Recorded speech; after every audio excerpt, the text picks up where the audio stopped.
Saya Juliana Fadila NIM 1703050007.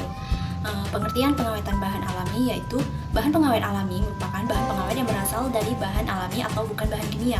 Nah, untuk prinsip pengawetan bahan pangan alami itu ada 3. Yang pertama, mencegah atau memperlambat kerusakan mikrobial. Yang kedua, mencegah atau memperlambat laju proses dekomposisi atau autolisis pada bahan pangan. Kemudian yang ketiga yaitu mencegah kerusakan yang disebabkan oleh faktor lingkungan termasuk serangan hama. Adapun beberapa contoh bahan pengawet alami yang dapat digunakan sebagai bahan pengawet pada bahan pangan antara lain kapulaga, lada, kemiri, bawang putih, bawang merah, daun sirih, kunyit, kayu manis dikarenakan mengandung senyawa yang memiliki aktivitas antimikroba sehingga dapat memperlama dan menghentikan pertumbuhan mikroba dan memperpanjang masa simpan produk pangan.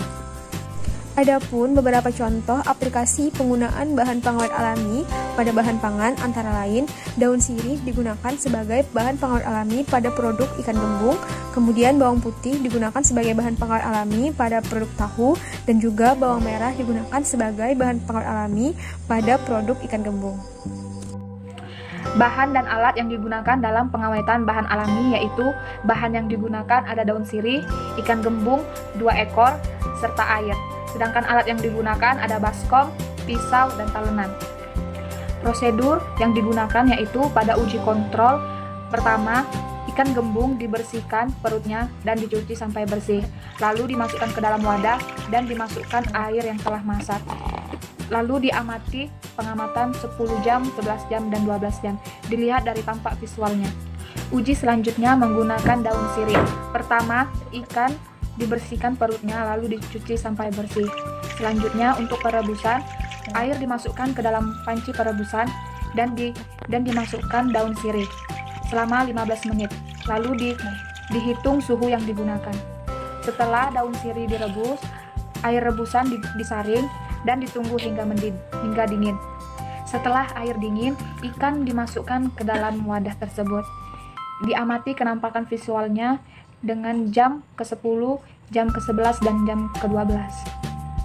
Untuk pengamatan ikan gembung dengan perlakuan kontrol selama 10 jam, didapatkan hasil bahwa terjadi penurunan kondisi fisik pada ikan, yaitu yang pertama terjadi perubahan warna pada air rendaman ikan menjadi lebih keruh, kemudian aroma ikan sangat amis dan menyengat, teksturnya menjadi lebih lembek dan terdapat lendir di permukaan ikan. Sedangkan untuk pengamatan ikan gembung dengan perlakuan penambahan rebusan air daun sirih selama 10 jam didapatkan hasil bahwa adanya perubahan air rendaman ikan menjadi sedikit lebih merah, kemudian teksturnya masih sedikit keras dan memiliki aroma daun sirih yang khas serta adanya sedikit bau amis pada ikan. Adapun hasil pengamatan uji organoleptik pada perlakuan kontrol ikan gembung pada jam yang ke-11 didapati warna yaitu 23222 dengan nilai rata 2,2, aroma 22222 dengan nilai rata 2, tekstur 23222 dengan nilai rata-rata 2,2. Sedangkan pada perlakuan daun sirih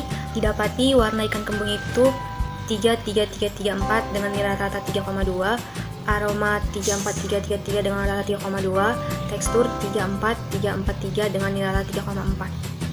Pun data pengamatan visual pada perlakuan kontrol ikan gembung pada jam ke-11 didapati bahwa warna air dan ikan itu agak sedikit kemerah-merahan. Didapati aroma amis pada ikan dan air, kemudian teksturnya sedikit lembek dan ada lendir. Sedangkan pada perlakuan daun sirih didapati bahwa warna air dan ikan itu juga agak kemerah-merahan, aromanya khas daun sirih dan ada sedikit buih pada air dan teksturnya sedikit lembek. Yaitu pengamatan ikan gembung yang diawetkan dengan daun sirih. Yang pertama yaitu pengamatan organoleptik. Ada perlakuan kontrol warna dengan rata-rata 1,6 yaitu tidak suka, aroma 1,2, sangat tidak suka, tekstur 1,8, keras. Sedangkan pada perlakuan daun sirih, warna dan aroma mendapat penilaian 2,8 yaitu agak disukai. Sedangkan pada tekstur 3 yaitu keras. Yang kedua yaitu pengamatan secara visual. Pada perlakuan kontrol, warna, air dan ikan kemerah-merahan, aroma sangat amis, tekstur sangat lembek dan ada lendir. Sedangkan pada perlakuan yang diberikan daun sirih, warna agak kemerahan, aroma khas daun sirih dan sedikit amis, dan tekstur sedikit lembek dan ada lendir. Berdasarkan praktikum yang telah dilakukan, mendapatkan hasil organoleptik ikan gembung dengan perlakuan kontrol pada parameter 10, 11, dan 12 jam masing-masing mengalami penurunan organoleptik warna yaitu sebesar 2,8, 2,2, dan 1,6. Hasil pengamatan visual ikan gembung dengan perlakuan kontrol dapatkan hasil warna air ikan menjadi keruh, aroma amis, tekstur lembek, dan terdapat lendir. Sedangkan dengan perlakuan pengawetan menggunakan air rebusan daun sirih 1%, didapatkan hasil terjadinya perubahan air rendaman dan menjadi kemerahan, tekstur agak keras, dan aroma khas daun sirih. Hal ini disebabkan tanaman daun sirih mengandung minyak atsiri, tanin, flavonoid yang dapat mencegah adanya bakteri patogen dalam ikan gembung.